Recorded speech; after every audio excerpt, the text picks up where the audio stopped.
Hi, this is Siofra's Magic Alcove, and I'm Siofra Bradigan. So, a lot has been going on in our lives in the last couple of weeks, and I know that you guys have picked up on some of it. Some of you know more specifics about it, but it's given me a lot to think about, and is probably the reason why I'm going to touch on this particular subject, is because of our own family dynamics and so forth. Nothing bad going on between me and my husband, and neither one of us are the ones that are suffering from the alcohol addiction that has reared its ugly head in our circle. But it sort of made me think about what exactly can magic do, or how can magic help? What are some of the dynamics that are going on when you're faced with a situation like that, and what are the things that are happening um, inside of me, how I'm dealing with it, and you know, all that stuff. So,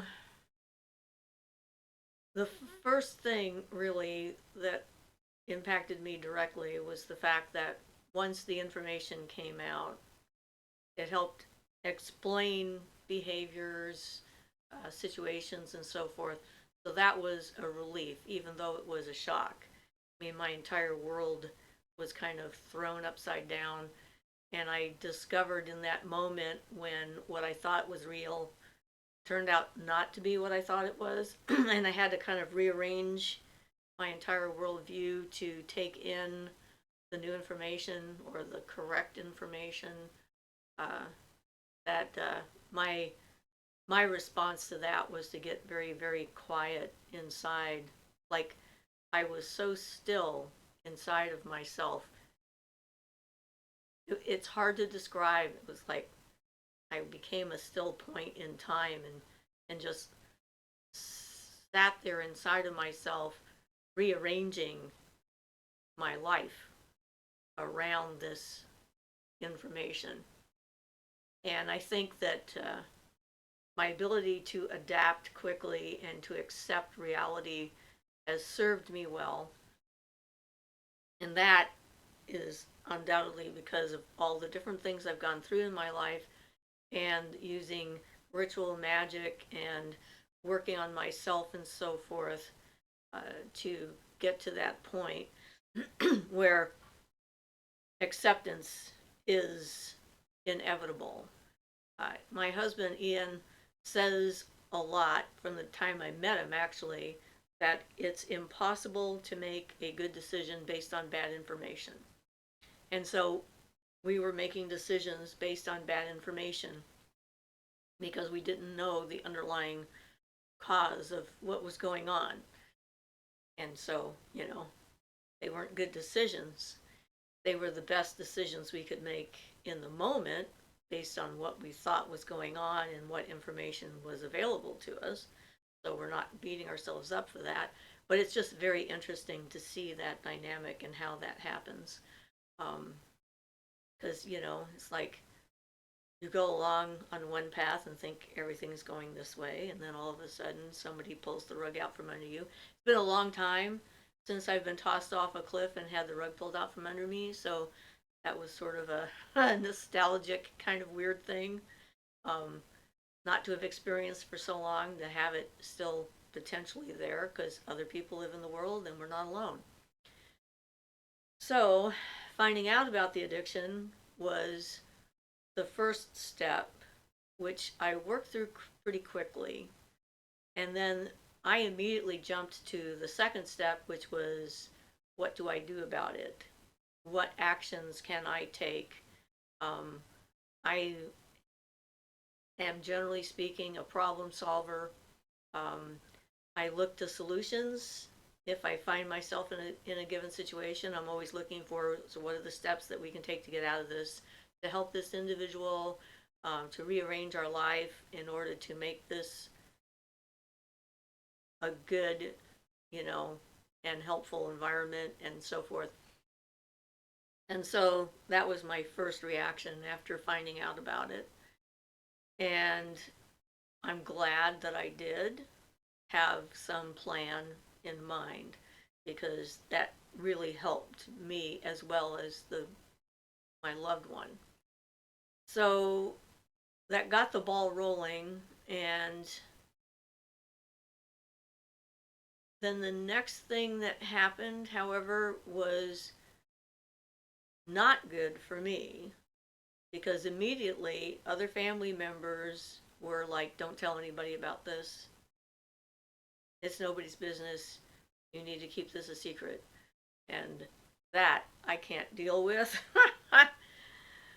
I'm told that I am, um, what's the phrase? There's a new phrase that people are using about somebody who just can't be, I cannot lie. I'm like, it's a terrible thing. I mean, if it's like away from me somewhere else and not involved with the people that I know personally and intimately, then maybe, it's nobody else's business and why do I need to talk about it? But it affected me directly, so I really needed to talk about it. And I was told I couldn't tell my son, who just moved here, anything about this. And that kind of started tearing me apart inside. Um, it's like my structure was being strained to an intense degree with the idea that, okay, if I call him up to say hi and he asks me how I'm doing, I have to lie about how I'm doing and what's going on. Um, and I struggled with keeping the secret for at least a week, and it just wasn't working for me at all. Um, there are certain secrets that I think are bad. This is one of those secrets that's a bad secret. People hiding what's going on and pretending that things are fine, not letting other people know what's happening. It minimizes the amount of support that you can get from the people in your life and the people that know you. There's still some stigma attached to alcoholism, apparently, at least in my, the other part of my family kind of thing. And so um, I talked to a lot of people that aren't involved in the family about the subject because I was trying to get like external overview kind of thing.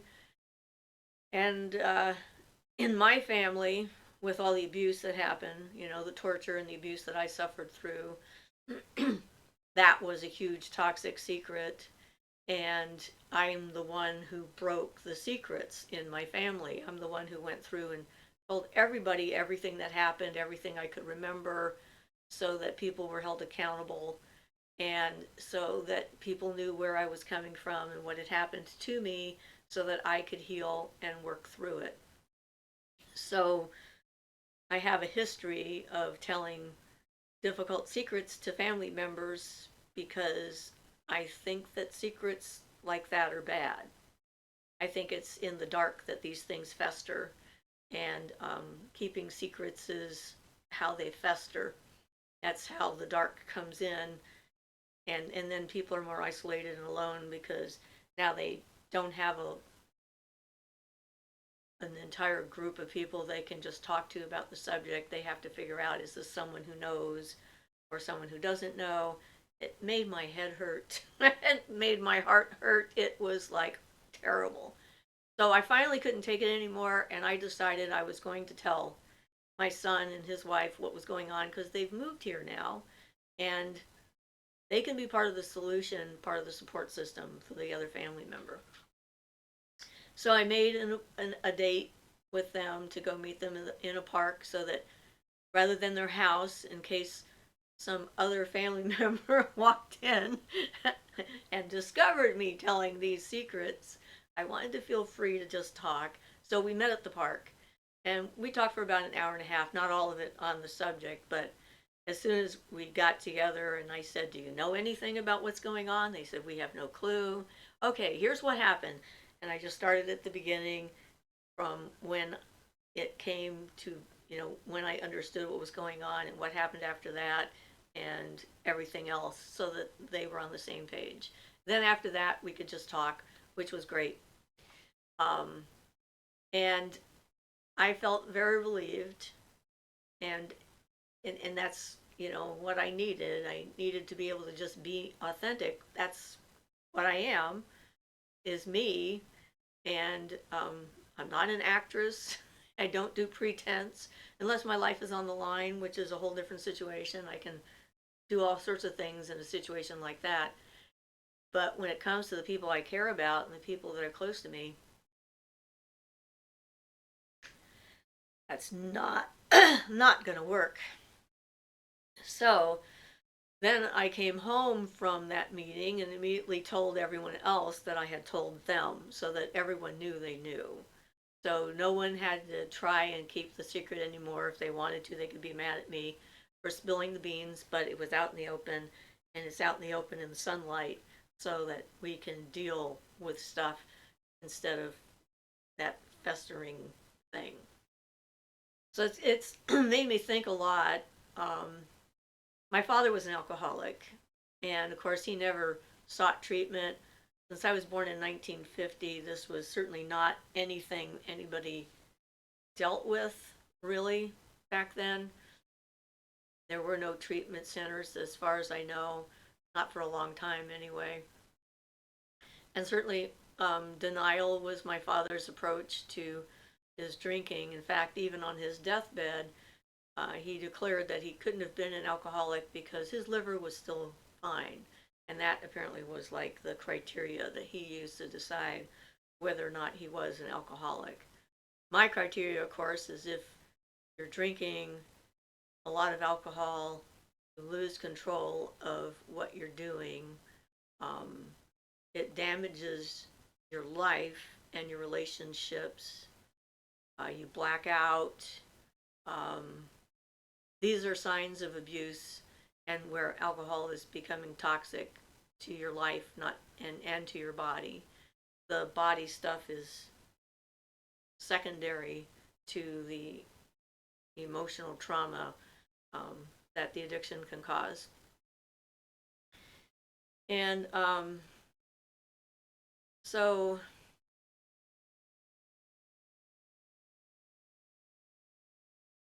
maybe I in the United States, I don't know about everywhere else on the planet, but here in the United States, certainly in all of our TV shows, drinking is a common activity. Every show I watch, at some point they have a meeting in a bar, they go out to dinner and drink wine, they have a bottle in their uh, dresser or their desk at work, they take it out to have a sip after a long, hard day. They're stressed out, they turn to alcohol for it, which is ironic since alcohol is a depressant and is not, really an effective tool to use to to get through a hard day, but it has become the accepted method for doing it. I was watching an interview with Michael Pollan, who is the guy that has written a lot of books about psychedelics and how they change your mind and so forth. And he was pointing out that until coffee came along and tea and stuff, that alcohol was the safer thing to consume. So historically, we have like a long history of drinking alcohol because it was safer than water, and it just sort of brought up all sorts of other interesting notions about the whole subject. But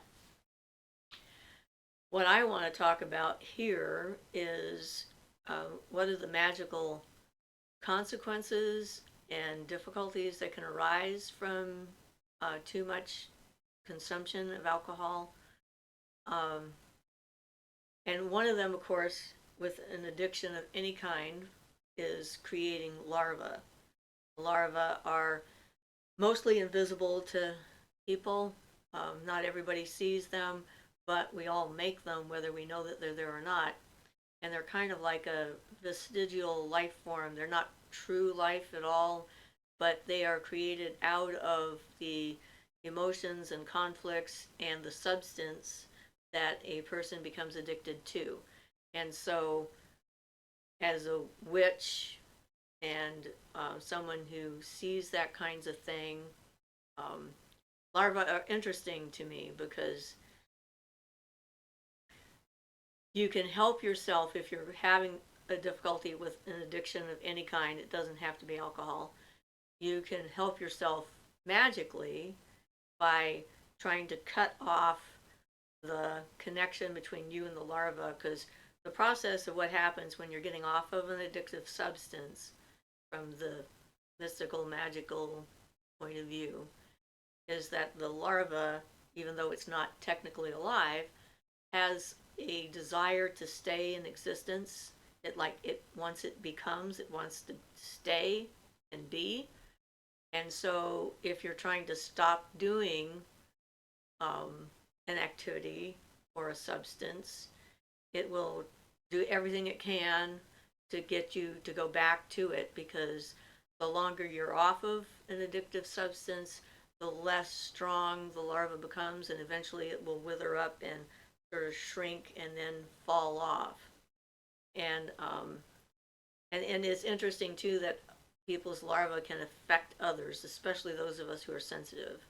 So, for example, with the alcohol addiction, when the larva is starting to be starved and it looks for someone else to make a house with, and so it can try and attach itself to another person and start giving them ideas that they need to drink or so forth in order to feed it and keep it alive, which actually happened around here not long ago, which was interesting.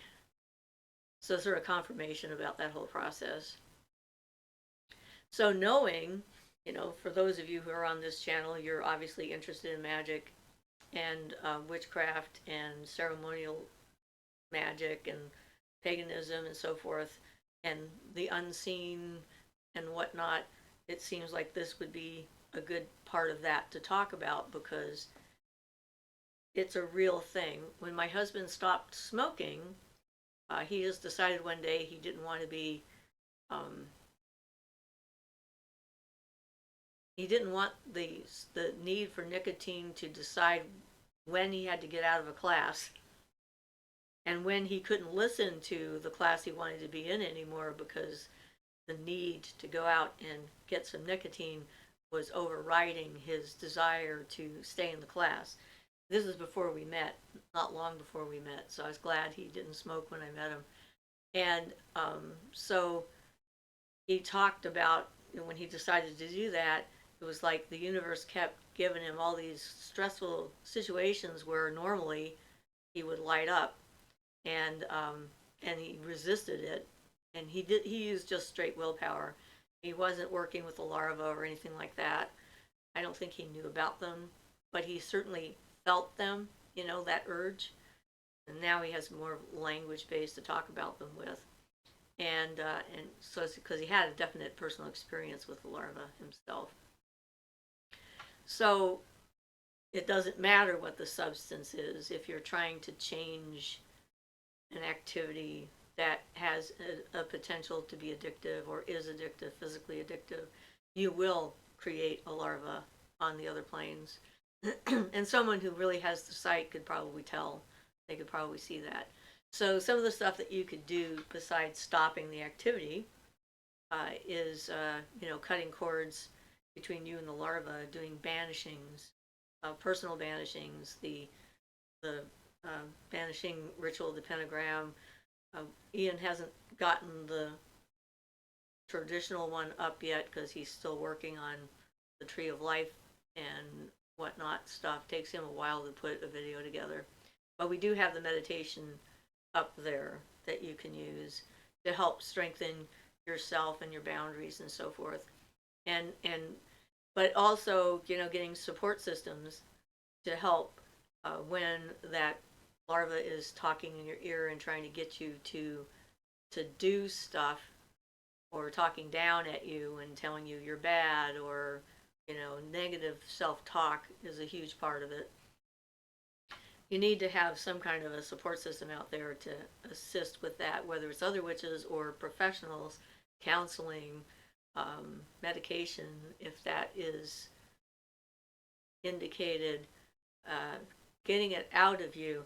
I mean, all of the stuff that I've worked through, all the rituals that I've done, the basic role of doing those rituals, whether it's putting a rock on your forehead and putting anger into the stone to throw it in a river or a lake, um, in order to rid yourself of that feeling, to give yourself a break so that you can see more clearly, talking to people. All of this is to externalize what it is that's going on inside of you.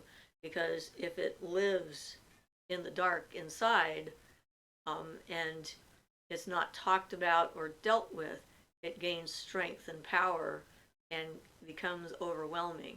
And it's that process of letting it out and putting it out in the world that starts to diminish its power. The more people know and support the person, the less power that particular thought has, the thought forms as well as the larvae that come along with it. And so the cleansing rituals that we do, like the cup transformation ritual, is helpful to take out whatever the voice is telling you is wrong with you and putting it in the cup and then changing it into something you want. Again, it's externalizing the negative and transforming it and then taking it back in as a strengthening thing, something that will help you, and not something that's going to like pull you down. Uh, and therapy can help with that, teach you better techniques for positive self-talk. I mean, this is not about denying what's going on or who you are or what you've done, but it's about accepting the reality of the situation that you happen to find yourself in and acknowledging what's happening, so then it can be changed and transformed. Because like Ian says, if you're making decisions based off bad information, you can only make bad decisions. So knowing yourself helps you make better decisions, because the more you know who you are, the better the decisions are that you're going to be making. Um, and so, you know, online support groups, in-person therapy, we still have a tendency in the overall culture of our planet that believes that sharing this information is admitting to a weakness, and that you should be strong enough to be able to do this and handle this on your own. And that's just not true. We are a community. People exist with other people, and sharing it diminishes its power over us, like I said. So it's important to get out there and to get help. And like, so when somebody opens up to you and you really are there in being in the moment with them, and you truly hear what they have to say, you are empowering them to heal. So you can help a friend or whatever that might be going through something like this just by the act of active listening and hearing them and not judging them as being weak-willed or disposable, or empathy is huge when it comes to everything, but especially something like this, because it's that willingness to feel with someone at the right time that allows them to feel themselves, which allows them to express those feelings, which gets them shared and out. I know, like, in the beginning, when I was still more intellectual about the abuse that happened to me, I was always shocked when someone responded to something I said. When I said, "Oh yeah, my father did this and did that and whatnot," and every so often a person would look at me and go like, "I am so sorry that that happened to you. I cannot comprehend how terrible that might be." And I'm just like, okay, because I hadn't felt it myself. But it began eroding some of those boundaries that I had, the protective boundaries that I created around me and those experiences and so forth. the truth of the foundation of a lot of these things is that the thing that brings you to there is usually some sort of an abuse of some kind. And not wanting to acknowledge or face the abuse is what the substance helps you to do. Uh, it helps you to numb it out to the point where it takes over and then you're not in control anymore. And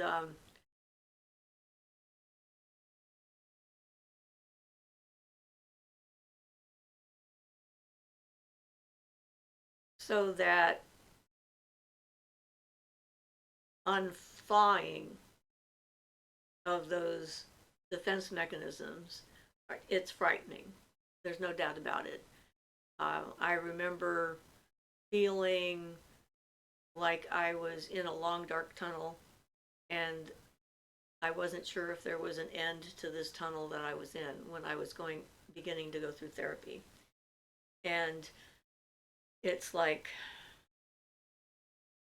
change is scary, and so it takes courage to face that, whatever it is, so that you can get through it and out the other side. And it's so worth getting out the other side. I mean, I'm definitely, I think, evidence of that. Um, from my horrific beginnings and so forth, I'm in a stable, wonderful relationship with someone who understands me for who I am and accepts me for who I am and I them. Um, to be able to have a healthy relationship with another person is a triumph of the work that I've done. And it's been a combination of factors: people, therapy, magic, ritual, rummaging around in my subconscious and rearranging things to my liking, taking control of my own life. And it can be done, or I wouldn't be sitting here. So I know that it works, but what works for everybody is, everyone's different as far as what they have available, what works for them, and so forth. But the main thing is not doing it alone and not allowing the feelings to stay stuffed. Finding safe ways to express rage, for example, at the universe for putting you in this position when, it's not really the universe's fault, but it can take it. You can yell at the universe and it doesn't care. It's fine. So, finding productive ways to deal with it, it's one of the reasons why I think therapy is useful, because they can give you ideas of other productive ways to do it. But the feelings that happen, they're buried alive. That's why I didn't understand that woman's response in that diner that day, because I had like created a shell around the experience, kind of like this, and I understood what happened to me on an intellectual level, but I did not understand it from a heart level because I hadn't felt it. And when trauma happens, it gets buried alive. It's still just as alive 40, 50, 60 years later as it was the moment that it happened. And that's one of the annoying things about those sorts of experiences and feelings. Is like, on some level, we feel like we should be able to power through it. We should be over it. It shouldn't be affecting us anymore. What's wrong with us? That this is still bothering us, et cetera, et cetera. And it's like, it's alive. It is a living moment in time that still has just as much power as it did from the moment it happened. And it's that sharing it that takes its power away and begins the process of healing. So certainly, like some of the stuff we talked about, I've used, sitting in nature, being with trees, feeling connected to other forms of life when I didn't have any people that I could communicate with. Like I said, the cup transformation ritual that we've done, taking ritual baths, washing hands, and thinking about letting go of all of these uh, unhelpful emotions and feelings and so forth, and letting them drain out. It's not something you do once and then never do again. It's something you do on a regular basis until you don't need it. And that can take years.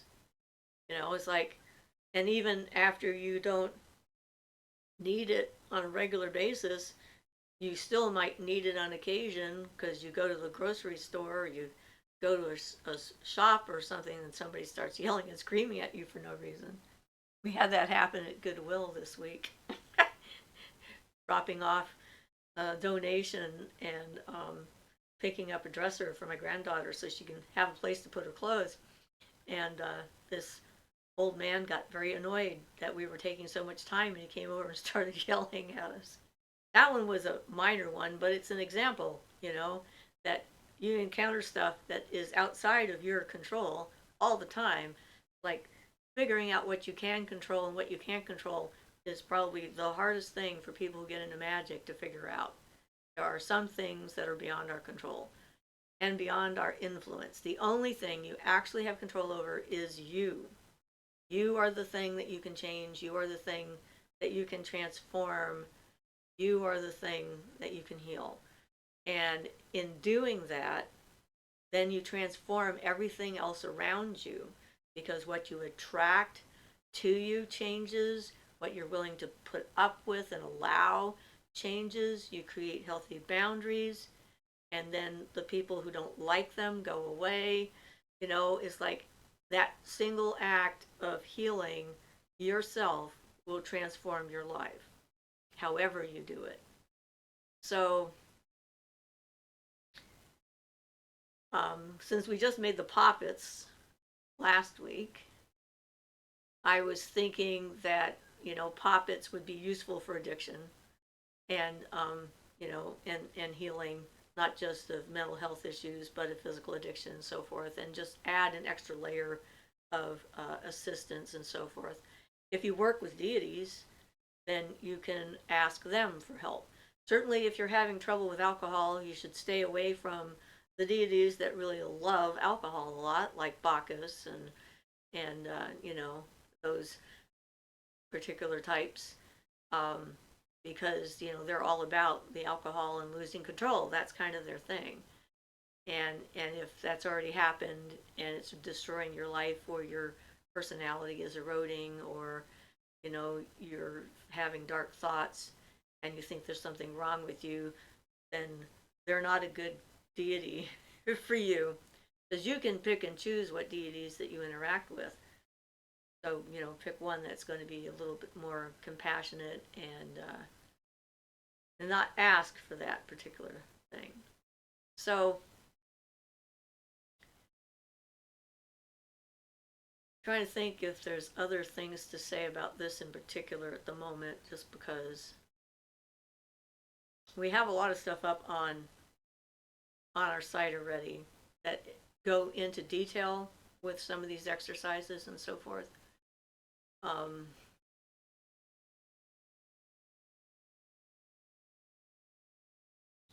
Figuring out positive things you like about yourself, things you want to encourage about yourself, ways to encourage that, finding things that give you joy and delight, whether it's a craft or a hobby or reading or writing, whatever it happens to be. If you can find something outside of yourself to dive into, that can help. If you're feeling really closed off, finding a charity of some kind that you can volunteer for can help. Something that gets you out of yourself, that takes you out of your comfort zone, or not necessarily even out of your comfort zone, but takes you out of your own head and allows you to try and be there for someone else. You get benefit from that. One of the things, like when I was in the Incest Survivors group, the group stuff was very important to me, because in a group setting, it was easy for me to look at all these other women. There were 10 of us in the group, so 9 other women who'd been through horrific, awful things, some of which I couldn't believe they had survived physically, let alone in any way, emotionally or mentally. And I could see in them their incredible strength and fortitude, and how amazing it was that they were sitting there. And it took listening to their stories and hearing what happened to them for me to finally realize I was one of them. And that is the power of group. You can learn about yourself and finally accept the fact that, it's difficult what you're going through, whatever it happens to be. It takes courage in order to fight back, in order to heal. It takes courage to open up, to be vulnerable. It is its own kind of courage. It's not a sign of weakness if you need to talk to somebody. It means that you're paying attention to what's happening to yourself, and you're taking care of you, and you're loving yourself by doing that. So that is a positive thing, seeking help, not a negative thing. And how society has turned all this into some kind of a down or negative thing to keep us from ever seeking assistance and ever recovering from whatever happened to us is like, needs to change. And parts of society are trying to change that. So whoever you happen to be and whatever it is you're struggling with, this is what I have to say on the subject, I guess, for now. And I know the process, and I know how long the road can seem, but once you actually break through into getting towards the other side of it, and you look back and see how far you come, it's going to be amazing. And that's your true power, being yourself, regardless of your belief systems or your practices or anything else. The power comes from being who you really are, and being aware of the universe around you, and figuring out your part in it. So hopefully this helps others who might be going through a similar struggle. Um, and magic is not the solution for everything. It can help, it can assist, it's a part of the puzzle. It gives you a slightly different set of skills and at your fingertips that you might be able to use to help yourself. But it's not the cure all. You can't just snap your fingers, do a spell, and say, bam, I'm cured of alcoholism. I'm never going to drink again. It's not common anyway. I'm sure there's some people who might be able to do that, but it's not common. So I hope you all are having a good week. And at least here, we're starting to get a little bit back to normal. We're creating a new kind of normal for us. And life happens no matter how powerful you might be, and it can still throw some curves in your direction. It's how you respond to them that makes the difference. So, blessed be everybody. This is Siofra's Magic Alcove, and I'm Siofra Bradigan.